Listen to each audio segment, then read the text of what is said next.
সারা ভারতে বাংলাভাষীদের ওপর বিজেপির অমানবিক নিপীড়নের প্রতিবাদে হুগলি শ্রীরামপুর সাংগঠনিক জেলা তৃণমূল কংগ্রেসের উদ্যোগে শ্রীরামপুর বটতলা হইতে শেওড়াফুলি ফাঁড়ির মোড় পর্যন্ত মহা মিছিল সংগঠিত করল তৃণমূল কংগ্রেস। সারা দেশ জুড়ে বাংলাভাষীদের ওপর বিজেপির বর্বরচিত আক্রমণ শুরু হয়েছে। যে সমস্ত বিজেপি শাসিত রাজ্যগুলি আছে সেই সমস্ত জায়গায় বাংলা বললেই তাদেরকে আটক করা হচ্ছে, তাদের ওপর অত্যাচার চালানো হচ্ছে। বেশ কিছুদিন ধরেই এমন ঘটনা ঘটে চলেছে। আজ তৃণমূল সুপ্রিমো মমতা বন্দ্যোপাধ্যায়, অভিষেক বন্দ্যোপাধ্যায়ের নেতৃত্বে কলকাতায় এরই প্রতিবাদে মহামিছিল হয়। রাজ্য জুড়ে প্রতিটি ব্লক ও জেলাতে বিজেপির এই বর্বরচিত আক্রমণের বিরুদ্ধে পথে নামে তৃণমূল কংগ্রেস। মিছিলের শেষে হুগলি জেলা পরিষদের সদস্য তথা গোঘাটের প্রাক্তন বিধায়ক মানস মজুমদার তীব্র ভাষায় আক্রমণ করেন।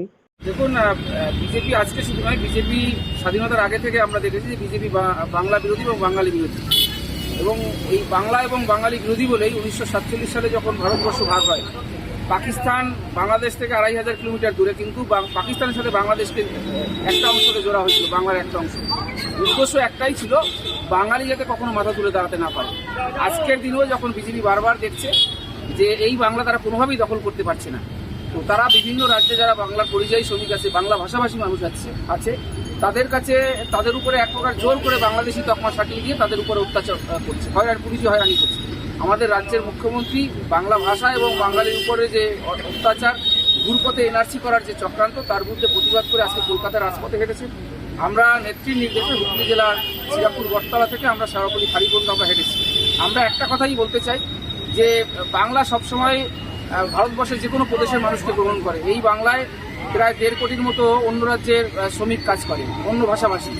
আমাদের রাজ্যের প্রায় 22 লক্ষ মানুষ ভারতবর্ষের অন্য প্রদেশে কাজ করে, কিন্তু বিজেপি শাসিত রাজ্যে তাদের উপরে অত্যাচার হচ্ছে।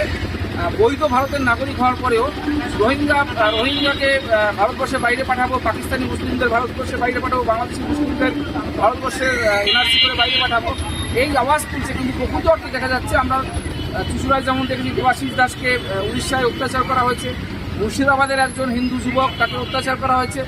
আসামে কয়েকদিন আগে আমরা দেখলাম আসামের মুখ্যমন্ত্রী সরাসরি বলছে এনআরসির দরকার নেই, বাংলা ভাষার জনগণনায় লিখলেই তাদেরকে আমরা বাংলাদেশি মনে করব, তাদেরকে আসামের বাইরে পাঠিয়ে দেবো। এই যে বিজেপির বাংলা এবং বাঙালি বিরোধী যে মানসিকতা, সেটা স্বাধীনতার আগেও প্রকাশ পেয়েছে এবং আজকের দিনেও প্রকাশ পেয়েছে। রাজপথে কলকাতার মমতা বন্দ্যোপাধ্যায় এসে নেত্রীর নির্দেশে আমরা হুগলিতে হেঁটেছি। বিজেপি যদি এরপরেও সংযত না হয়, আগামী দিনে নেত্রীর নির্দেশে এর থেকে বড় আন্দোলন হবে।